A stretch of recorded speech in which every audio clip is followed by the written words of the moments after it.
Hello guys, welcome back to Banking Kannadiga. In this video, I am going to discuss about SBI JA main scorecard and SBI JA waiting list chances and RRBPO, RRB clerk second waiting list. And ಇಷ್ಟು ದಿನ ತುಂಬ ದಿನ ಆಯಿತು video ಹಾಕ್ಬಿಟ್ಟು and updates ಅಂತ important updates ಇರಲಿಲ್ಲ. ಕೆಲವೊಂದು notification ಬಂದಿದ್ದಾವೆ. ಅದು ನೋಟಿಫಿಕೇಶನ್ ನಾನು ಆಲ್ರೆಡಿ ಟೆಲಿಗ್ರಾಮ್ ಚಾನಲಲ್ಲಿ ಶೇರ್ ಮಾಡಿದ್ದೀನಿ. ಆ್ಯಂಡ್ ಫೆಡ್ರಲ್ ಬ್ಯಾಂಕ್ದು ರೀಸೆಂಟಾಗಿ ಒಂದು ಬಂದಿದೆ, ಅದು ಸೇಲ್ಸ್ ಜಾಬು. ಸೊ ಇಂಟ್ರೆಸ್ಟ್ ಇರೋರು ನೋಡಿಕೊಂಡು ಅಪ್ಲೈ ಮಾಡಿ. And it is not a public sector, it's a private sector.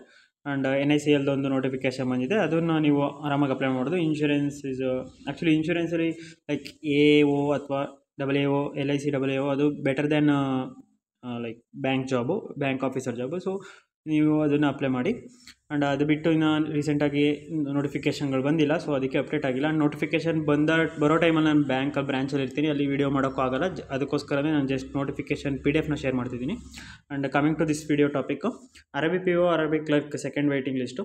ಇದು ನಿಮಗೆ ಜುಲೈಯಲ್ಲಿ ಸಿಗುತ್ತೆ, ಜುಲೈ 31 ಅಥವಾ ಆಗಸ್ಟ್ ಫಸ್ಟ್ ವೀಕಲ್ಲಿ ಸೆಕೆಂಡ್ ವೇಟಿಂಗ್ ಲಿಸ್ಟ್ ಸಿಗುತ್ತೆ. And second waiting list depends on first waiting list. ಹೇಗೆ ಅಂತಂದರೆ, ಫಸ್ಟ್ ವೇಟಿಂಗ್ ಲಿಸ್ಟಲ್ಲಿ ಸೆಲೆಕ್ಟ್ ಆಗಿರೋ ಕ್ಯಾಂಡಿಡೇಟ್ಸು ರಿಪೋರ್ಟ್ ಮಾಡಲಿಲ್ಲ ಅಂದರೆ ಮಾತ್ರ ಸೆಕೆಂಡ್ ವೇಟಿಂಗ್ ಲಿಸ್ಟಲ್ಲಿ ಚಾನ್ಸ್ ಸಿಗುತ್ತೆ.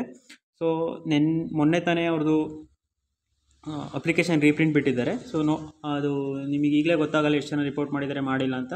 ಸೆಕೆಂಡ್ ವೇಟಿಂಗ್ ಲಿಸ್ಟ್ವರೆಗೂ ವೆಯ್ಟ್ ಮಾಡಬೇಕು. But be hopeful, but neglect ಮಾಡಬೇಡಿ ನೀವು ಪ್ರಿಪ್ರೇಷನ್ ಕಂಟಿನ್ಯೂ ಮಾಡ್ಕೊಂಡು ಹೋಗಿ.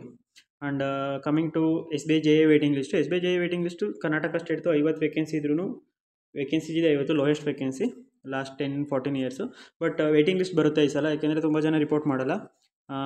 ಬಿಕಾಸ್ ಕೆಲವೊಬ್ರು UBA LBO ಸೆಲೆಕ್ಟ್ ಆಗಿ ವರ್ಕ್ ಮಾಡ್ತಿದ್ದಾರೆ. ಆ್ಯಂಡ್ ಕೆಲವೊಬ್ರು ಇವಾಗ ವೇಟಿಂಗ್ ಲಿಸ್ಟಲ್ಲಿ ಸೆಲೆಕ್ಟ್ ಆಗಿದ್ದಾರೆ. ಕೆಲವೊಬ್ರು IBPS PO ಕ್ಲಿಯರ್ ಆಗಿ ಜಾಯ್ನ್ ಆಗ್ತಾರೆ PO ಪೋಸ್ಟ್ಗೆ. ಆ್ಯಂಡ್ ಆಫೀಸರ್ ಲೆವೆಲಲ್ಲಿ ಸೆಲೆಕ್ಟ್ ಆಗಿರೋರು ಕ್ಲರ್ಕ್ ಪೋಸ್ಟಿಗೆ ಹೋಗಲ್ಲ.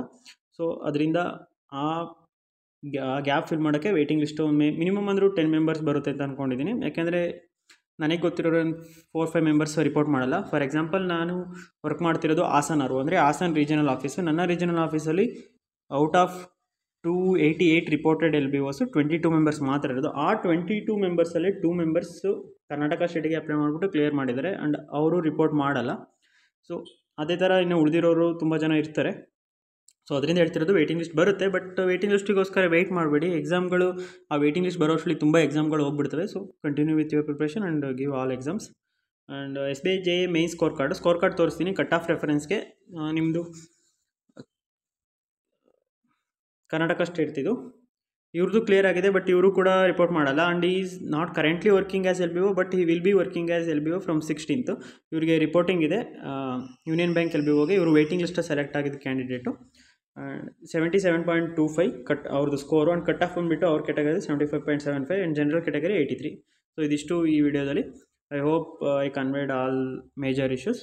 And about the RRBPO and clerk this year notification may be ನಾಳೆ ಬರ್ಬೋದು. ನಾಳೆ ಬರಲಿಲ್ಲ ಅಂದರೆ very high chances that notification may delay and exam may postpone, as everyone has discussed earlier. So but IBPS PO ಅಂತೂ ಬರುತ್ತಲ್ಲ, so ನೀವು preparation ಅಂತೂ ನಿಲ್ಲಿಸಬೇಡಿ, continue ಮಾಡಿ. ವೇಸ್ಟ್ ಅಂತೂ ಆಗೋಲ್ಲ. ನೀವು ನಿಲ್ಲಿಸಿದ್ರೆ ನಿಮಗೆ ಎಫೆಕ್ಟ್ ಆಗೋದು. ನೋಟಿಫಿಕೇಷನ್ ಯಾವಾಗ ಬಂದ್ರೂ ಕನ್ಸಿಸ್ಟೆನ್ಸಿ ಈಸ್ ಇಂಪಾರ್ಟೆಂಟ್. ನೋಟಿಫಿಕೇಷನ್ ಅಂತೂ ಬಂದೇ ಬರುತ್ತೆ, ಬಟ್ ಡಿಲೇ ಆಗ್ಬೋದು ಅಷ್ಟೇ. All the best for your preparation. Thank you.